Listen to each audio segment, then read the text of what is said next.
ओम नमो भगवते वासुदेवाय। यह मंत्र सबसे लोकप्रिय वैदिक मंत्रों में से एक है और वैष्णव संप्रदाय में सबसे महत्वपूर्ण मंत्र है। इस मंत्र का उपयोग भगवान विष्णु के आवाहन और समर्पण के लिए किया जाता है। द्वादशरणो महामंत्र प्रधानो वैष्णव गामे। यह महामंत्र सभी वैष्णव मंत्रों में से प्रमुख है। यह स्वयं में एक सिद्ध मंत्र है। यह मंत्र श्रीमद् भागवत महापुराण और विष्णु पुराण आदि ग्रंथों में भी पाया जाता है। इस मंत्र का वर्णन करना असंभव है। ओम नमो भगवते वासुदेवाय। इस मंत्र का तात्पर्य यह है कि भगवान विष्णु के साथ साथ उनके सभी अवतार कृष्ण आदि रूपों को मैं स्मरण करता हूँ, उन्हें प्रणाम करता हूँ। भगवान श्री कृष्ण ने स्वयं अपने भक्तों को पूरी तरह से अपने सामने आत्मसमर्पण होने के लिए कहा। सर्वधर्मण्य परित्यज्य मामेकं शरणं व्रज अहम त्वा सर्व पापेभ्यो मोक्षयिष्यामि मा शुचः। सभी प्रकार के जप तप संयम नियम व्रत तीर्थ पूजा पाठ धर्म कर्मों को त्याग कर केवल अनन्य भाव से मेरी शरण में ऐसे आओ जैसे एक अबोध बालक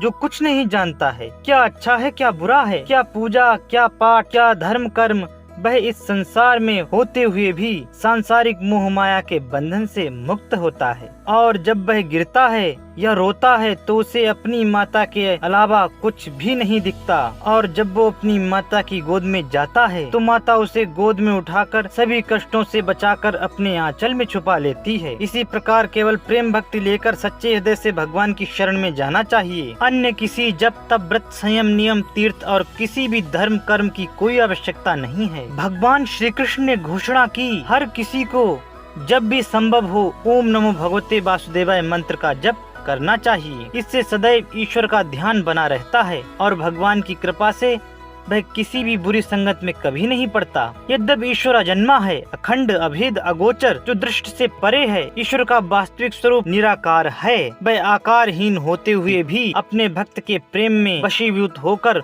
भक्त के लिए साकार में आ जाता है, आकार में बन जाता है। भगवान के भक्त भगवान के अवतारों की प्रतिमा बनाकर साकार रूप में पूजा करते हैं और निराकार उपासक भगवान को निराकार रूप में पूजते हैं। निराकार उपासक और साकार उपासक इन दोनों में से कौन सही है? इसका उत्तर भगवान श्री कृष्ण गीता में अर्जुन को स्वयं बताते हैं कि इन दोनों में से गलत कोई भी नहीं है। भगवान के भक्त भगवान को अपने अपने अनुसार अनेक रूपों में पूजते हैं, उनका ध्यान करते हैं। जो श्रद्धालु भक्त ईश्वर को कण कण में हर वस्तु में ईश्वर में देखते हैं, वे भगवान की पूजा भगवान के अवतारों की प्रतिमा बनाकर करते हैं। जिन्हें प्रतिमाओं आदि में भगवान नहीं दिखते, वे लोग भगवान को निराकार रूप में पूजते हैं। समम काय शिरोग्रीवम धारयन् चलम स्थिरः संप्रेक्ष्य नासिकाग्रम स्वम दिशश्चान अवलोकयन्। ओम नमो भगवते वासुदेवाय। निराकार उपासकों को इस मंत्र का जप इस प्रकार करना चाहिए। यदि इस मंत्र का जाप आप विधि विधान से करते हैं तो भी अच्छा है।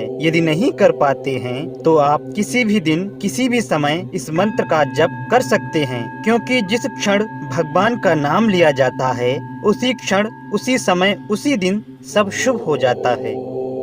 अगर आप चाहें तो तुलसी अथवा बैजंती की माला से जाप कर सकते हैं, अन्यथा आप बिना माला के भी जाप कर सकते हैं। आपका मुख उत्तर दिशा या पूर्व दिशा या पूर्वोत्तर दिशा की ओर होना चाहिए, जो कि शुभ मानी जाती है। स्वच्छ स्थान पर एक आसन बिछाकर मंत्र जाप करना चाहिए। यदि आप साकार उपासक हैं तो भगवान विष्णु की प्रतिमा को सम्मुख रखकर अर्चना बंदन करने के बाद मंत्र जाप कर सकते हैं। सबसे पहले उसके जीवन में संतुलन होना अति आवश्यक है। उस व्यक्ति के अंदर शांति होनी अति आवश्यक है। साधक को चाहिए कि सर्वप्रथम अपने अंदर में ही झांके, वह अपने अंदर की समस्त बुराइयों को दूर कर ले। अगर आपको मेरी ये प्रस्तुति पसंद आती है तो प्रस्तुति को लाइक करें, सब्सक्राइब करें मेरे चैनल को, ताकि ऐसे ही धर्म ग्रंथों से प्रमाणित भक्ति और ज्ञान पूर्ण प्रस्तुतियाँ आपको मिलती रहें। जय श्री राम।